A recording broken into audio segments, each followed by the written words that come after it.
Rohtak PGI में MBBS छात्रों का धरना दूसरे दिन भी जारी है। छात्र 40 लाख रुपए के बॉन्ड पॉलिसी का विरोध कर रहे हैं। बॉन्ड पॉलिसी को वापस लेने की मांग एमबीबीएस के छात्र कर रहे हैं। निदेशक और डीन के ऑफिस के बाहर छात्रों ने धरना दिया। एमबीबीएस की स्टेट काउंसलिंग आज से शुरू हो रही है। प्रदर्शन के दौरान मौके पर पुलिस बल को भी तैनात किया गया है। हरियाणा सरकार ने 2020 में एमबीबीएस में पढ़ाई के लिए 40 लाख की बॉन्ड लागू की थी और छात्र इसी बॉन्ड का विरोध कर रहे हैं। रोहतक में एमबीबीएस के सैकड़ों छात्र हरियाणा सरकार की एमबीबीएस की पढ़ाई के दौरान 40 लाख की बॉन्ड पॉलिसी लागू करने के विरोध में धरना प्रदर्शन कर रहे हैं। प्रदर्शन कर रहे छात्र हरियाणा सरकार से 40 लाख की बॉन्ड पॉलिसी वापस लेने की मांग कर रहे हैं। उन्होंने सरकार को चेतावनी दी है कि अगर सरकार ये पॉलिसी वापस नहीं करती है तो वे अपने हक की लड़ाई के लिए संघर्ष करते रहेंगे। सरकार ने 40 लाख बॉन्ड पॉलिसी 2020 में लागू किया था, जिसका विरोध लगातार बढ़ रहा है। छात्रों ने कहा है कि आज धरना प्रदर्शन हरियाणा सरकार की एमबीबीएस की 7 साल की पढ़ाई के दौरान 40 लाख रुपए के बॉन्ड पॉलिसी के विरोध में है।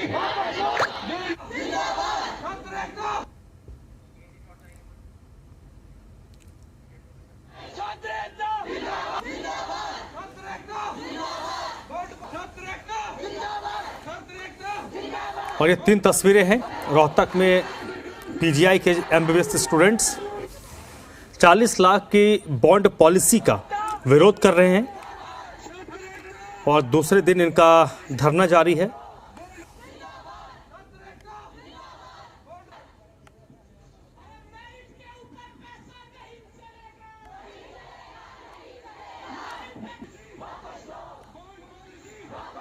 ये 3 तस्वीरें हैं छात्रों के प्रदर्शन की।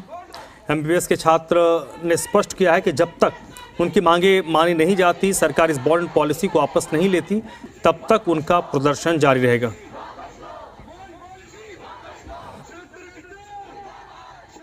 और इस वक्त मेरे साथ राज टाकिया जुड़ गए हैं रोहतक से, इसी पर ज्यादा जानकारी के साथ। राज, पहले तो ये बताइए कि 40 लाख की बॉन्ड पॉलिसी है क्या, क्योंकि बहुत लोगों को अभी समझ नहीं आ रहा हो कि पॉलिसी है क्या और विरोध किस चीज का है।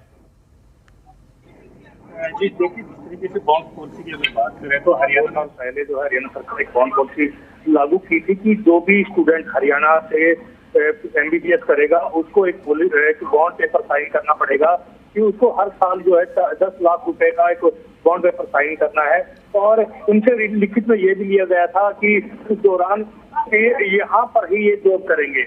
लेकिन अब धीरे धीरे बॉन्ड पॉलिसी में बदलाव किया गया है। अब कहा गया है कि जिस तरीके से स्टूडेंट्सों का आरोप है कि बॉन्ड पॉलिसी में कहा गया है कि उनकी जॉब भी सिक्योर नहीं है और टोटल कॉस्ट में उनको 40 लाख रुपए देने पड़ेंगे।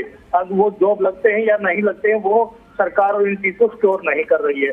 जिस तरीके से प्राइवेट कॉलेजेस की बात करें तो प्राइवेट कॉलेजेस की फीस जो है वो सेम है और जो गवर्नमेंट यूनिवर्सिटी की अगर बात करें तो उनकी भी फीस सेम है। तो ऐसे में जो देश भर के जो छात्र हैं वो कड़ी मेहनत करते हैं, डॉक्टर्स बनने के लिए कड़ी मेहनत करते हैं और वो एक रैंकिंग लेकर के आते हैं। टॉप रैंकिंग में जब इनका सिलेक्शन होता है उसके बाद भी इनको बॉन्ड पेपर साइन करवाया जाता है और उनको 10 लाख रुपए पर ईयर देना होता है। तो ऐसे में छात्र जो है वो विरोध कर रहे हैं। उनका कहना है कि जब एक टेस्ट ही क्लियर करना है, टॉप रैंकिंग में ही उनको आना है, तो सरकारी यूनिवर्सिटीज में इतनी ज्यादा फीस क्यों, इसका ही ये छात्र जो है विरोध कर रहे हैं। और छात्रों की जो मांग है वो यही मांग है कि इस बॉन्ड पॉलिसी को रद्द किया जाए ताकि भविष्य के जो डॉक्टर्स है वो और अधिक तैयार हो सके और जो गरीब बच्चे हैं वो डॉक्टर बनने का जो सपना देखते हैं उनका सपना भी साकार हो सके। जो सेवा भाव से जो डॉक्टर्स का कोर्स होता है वो ये बताइए राज, ये बताइए ये जो 40 लाख रुपए का बॉन्ड है, ये एमबीबीएस क्लियर होने के बाद उनको 10 लाख रुपए सालाना देना है या उससे पहले ही देना है? जिस तरीके से 2 साल पहले गवर्नमेंट ने ये कहा कि एमबीबीएस क्लियर होने के बाद ये देना था आपको, लेकिन अब जो है सरकार ने इसमें बदलाव किया है। अब जो है सरकार ये कह रही है कि पर ईयर आपको पहले 10 लाख रुपए देने होंगे, उसके बाद ही आपका कोर्स कंप्लीट माना जाएगा। साथ ही साथ डॉक्टर्स का आरोप है, जो स्टूडेंट डॉक्टर्स है उनका आरोप है कि सरकार जो है उनकी जॉब सिक्योर भी नहीं कर पा रही है। आखिर इतनी बड़ी संख्या में डॉक्टर्स जो यहाँ पर कोर्स करेंगे और यूनिवर्सिटीज में कोर्स कर रहे हैं तो क्या उनकी गारंटी होगी, क्या सरकार उनको इतनी संख्या में दे पाएगी?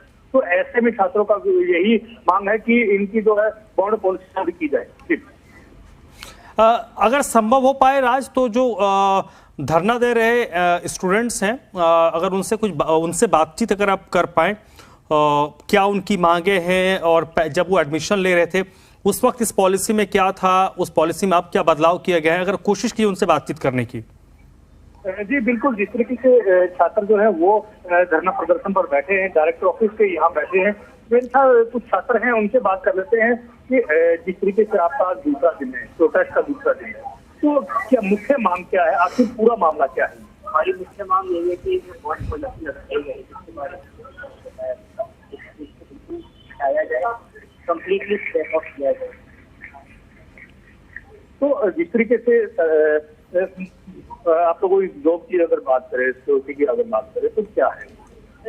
जॉब सिक्योरिटी का ऐसा है कि साफ साफ जो हमारी बॉन्ड पॉलिसी आई है, क्लॉज 9 में ये मेंशन किया गया है कि सरकार, हरियाणा सरकार लायबल नहीं होगी किसी भी छात्र को जॉब देने के लिए। यदि स्टूडेंट खुद से ऑब्टेन कर पाता है मेरिट बेसिस पर अपनी जॉब, तो उसकी फीस रिवाइज हो जाएगी, सबसे जो लोन अमाउंट की वो सरकार पे करेगी। अदरवाइज क्लियरली अनाउंस किया गया है कि यहाँ पर सरकार का कोई हेल्प नहीं मिलेगा। तो जिस तरीके से क्या ये रिटर्न में दिया गया है आप लोगों को कोई? हाँ सर, जो बॉन्ड पॉलिसी है उसमें साफ साफ ये मेंशन किया गया है कि सरकार यहाँ पर कोई लायबिलिटी नहीं रखती है जॉब एश्योरेंस की। साथ ही साथ सर मैं इसमें एक फैक्ट जोड़ना चाहूंगा कि 2022 में में जब वो निकली वैकेंसीज, तो केवल और केवल 962 वैकेंसीज निकली, जबकि उन 962 वैकेंसीज को भरने के लिए 7,424 बच्चों ने HCMS का एग्जाम दिया। यह बच्चे सिर्फ हरियाणा के गवर्नमेंट मेडिकल कॉलेजेस के नहीं, बल्कि प्राइवेट मेडिकल कॉलेजेस के, दूसरे स्टेट के, और साथ ही साथ यहाँ पर फॉरेन मेडिकल ग्रेजुएट्स ने HCMS का एग्जाम दिया। तो ऐसे में 962 हर साल 710 तो केवल गवर्नमेंट मेडिकल फीस जो है वो गवर्नमेंट मेडिकल स्टूडेंट्स है वो ग्रेजुएट कहाँ से लाएगी ये हमारे लिए। तो ये जो पॉलिसीज है ये पूरे देश में और कहीं भी लागू है क्या? सर बॉन्ड का बहुत सारे स्टेट्स में लागू है, परंतु इस तरीके से अपफ्रंट फीस का डिमांड, एडमिशन से पहले बॉन्ड की फीस का डिमांड किसी और स्टेट में नहीं है।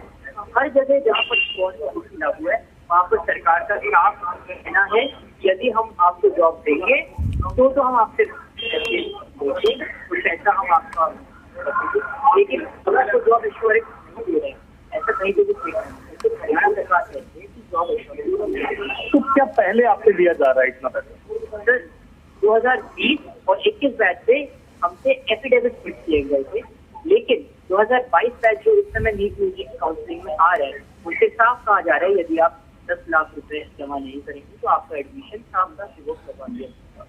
जहाँ तक 2020 और 21 बैच की बात है, हमारे लिए ये एक लेटर निकाला गया था कि आपको बॉन्ड अमाउंट सबमिट करना है, लेकिन इस चीज का दोनों बैचेस ने मिलकर चारों ही मेडिकल कॉलेजेस ने साफ साफ कर दिया। इस कड़ी निंदा करते हुए हमने ये बॉन्ड अमाउंट देना चाहना है। तो आगे किस तरीके का रहने वाला है? तो इसका सीधा सीधा ये रहेगा कि जब तक हमारी बॉन्ड पॉलिसी मांगे एक्सेप्ट नहीं होंगी तब तक यह संघर्ष चलता है। हरियाणा की एकमात्र पीजीआई है, लगभग 10,000 के आसपास ओपीडी के पेशेंट यहाँ पर इलाज करवाने के लिए आते हैं, वो प्रभावित होंगे, तो क्या उनके लिए क्या अल्टरनेट व्यवस्थाएं आपकी तरफ से? हमारा ये मानना है सर, हर व्यक्ति का राइट टू एजुकेशन और राइट टू हेल्थ है। राइट टू एजुकेशन इन लोगों ने हमसे छीन लिया, लेकिन हम इतना नहीं भी रहे कि हम किसी से राइट टू हेल्थ छीनेंगे। हम ओपीडी प्रभावित नहीं हैं, हम डॉक्टर हैं, पेशेंट हमारे लिए सबसे बड़ा है। पेशेंट हैं तो हम डॉक्टर हैं, हम पेशेंट को प्रभावित नहीं होने देंगे किसी भी प्रकार से। ओपीडी और वार्ड में प्रदर्शन का कोई प्रभाव नहीं पड़ेगा। एमबीबीएस के अंडर ग्रेजुएट स्टूडेंट्स हैं हम अगर प्रदर्शन से सकते हैं तो वहाँ पर फिर भी सारी स्वास्थ्य सेवाएं चलती रहती हैं। पोस्ट ग्रेजुएट स्टूडेंट, कंसल्टेंट अभी भी वहाँ पर अपनी सेवाएं दे रहे हैं। ये दिखाता है कि मेडिकल फ्रेटर्निटी कभी भी इस देश का, इस राज्य का बुरा नहीं करता।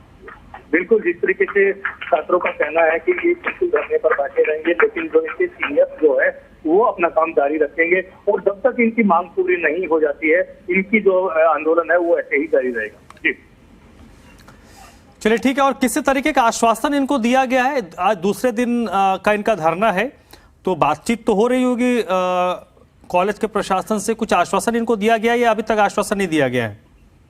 जी बिल्कुल, जिस तरीके से अभी तक जो है इनको कोई आश्वासन नहीं दिया गया है और आज इन लोगों ने फैसला लिया है कि डायरेक्टर ऑफिस सीजीआई के जो डायरेक्टर हैं उनके ऑफिस के बाहर इन लोगों ने धरना प्रदर्शन शुरू कर दिया है और उनके जो मुख्य जो द्वार हैं वहां पर ये छात्र बैठ गए हैं और उनका साफ तौर पर कहना है कि जब तक इनकी मांग पूरी नहीं हो जाती इस तरीके से इनका धरना जारी रहेगा। जी चलिए राज, बहुत बहुत शुक्रिया आपका।